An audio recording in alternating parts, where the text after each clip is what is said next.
कहीं हमारे कपड़ों में दाग न लग जाए। कपड़ों में दाग लग गया तो धोने वाला उस दाग को निकाल देगा, लेकिन अगर जीवन में दाग लग गया तो उसे तुम कैसे भी निकाल नहीं पाओगे। सारे दागों को निकालने का काम भागवत कथा ही करती है। इसलिए बैठकर कथा प्रेम से श्रवण करें। बैठ जाइए और 7 दिन का लाभ प्राप्त कीजिए। आइए सर ढगले और बोलें पहला श्लोक। सच्चिदानंद रूपाय सच्चिदानंद रूपाय विश्वोत्पत्त्यादि हेतवे विश्वोत्पत्त्यादि हेतवे तापत्रय विनाशाय तापत्रय विनाशाय श्री कृष्णाय वयं नमः। श्री कृष्णाय वयं नमः। श्री कृष्णाय वयं नमः। श्री कृष्णाय वयं नमः। भगवान सच्चिदानंद को कोटि कोटि नमन करते हैं। उनको नमन करके हम भागवत को प्रारंभ करते हैं। भागवत के प्रथम स्कंद में 19 अध्याय हैं। प्रश्नों के साथ 24 अवतारों का वर्णन किया गया है। द्वितीय स्कंद में 10 अध्याय हैं जिसमें सद्यो मुक्ति क्रम मुक्ति का वर्णन किया गया है। तृतीय स्कंद में 33 अध्याय हैं जिसमें सर्ग सृष्टि का वर्णन किया गया है। नारायण की नाभि से कमल, कमल में से ब्रह्मा, और ब्रह्मा जी के द्वारा महाराज मनोरा ने शत्रुपा इत्यादि का वर्णन किया गया है। चतुर्थ स्कंद में 31 अध्याय हैं जिसमें चारों धर्मों का वर्णन है, विसर्ग लीला का वर्णन है। किसी भी तरीके से अपने धर्म की सुरक्षा करना ही हम सबकी, उस धर्म को आगे बढ़ाने की हम सबकी जिम्मेदारी है। पंचम स्कंद में स्थान शक्ति लीला का वर्णन है, 26 अध्याय हैं। षष्ठम स्कंद में 19 अध्याय हैं, पोषण और लक्षण लीला का वर्णन किया गया है। सप्तम स्कंद में 15 अध्याय हैं जिसमें ऊती लीला का वर्णन किया गया है। 24 अध्याय हैं अष्टम स्कंद में मनवंतरों का वर्णन किया गया है। नवम स्कंद में 24 अध्याय जिसमें ईशान लीला का वर्णन किया गया है।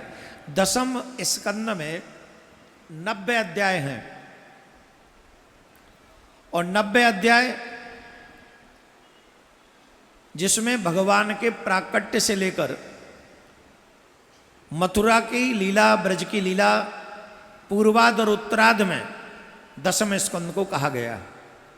सुंदर लीलाओं का वर्णन। एकादश स्कंद में 31 अध्याय हैं जिसमें मुक्ति लीला का वर्णन है।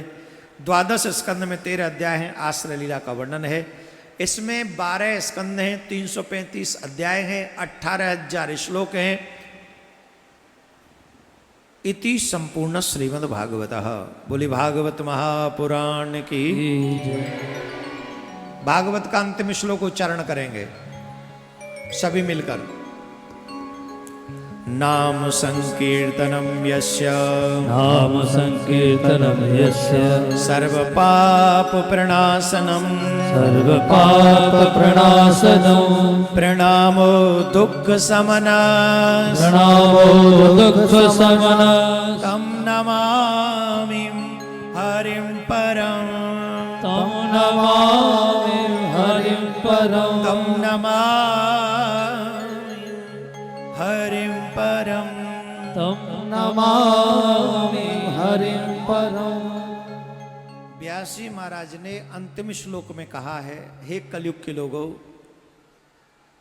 तुम्हारे लिए मुक्त होने का सरल मार्ग है, भगवान के नाम से प्रीति कर लो। मनुष्य जीवन प्राप्त करने के बाद गुरु से जो मंत्र मिला है उस मंत्र में सच्ची निष्ठा रखो, उसको जाप करो और उसी से तुम मुक्त हो जाओगे, उसी से मुक्त हो जाओगे। लेकिन बड़े दुर्भाग्य के साथ कहना पड़ रहा है, हम लोग मनुष्य जीवन पाकर भी ये सब कर नहीं पाते हैं, भटक जाते हैं, अटक जाते हैं। हम सबसे आग्रह करेंगे, आप लोग 7 दिन से हम आपको कथा सुना रहे हैं, हमारा स्वभाव थोड़ा सा ऐसा ही है। हम सिर्फ आपके घर में धर्म को जिंदा देखना चाहते हैं और हमारा कोई उद्देश्य नहीं।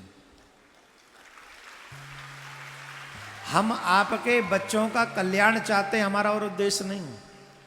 आपके परिवार में बुजुर्ग सुखी रहें, यही हमारा उद्देश्य है।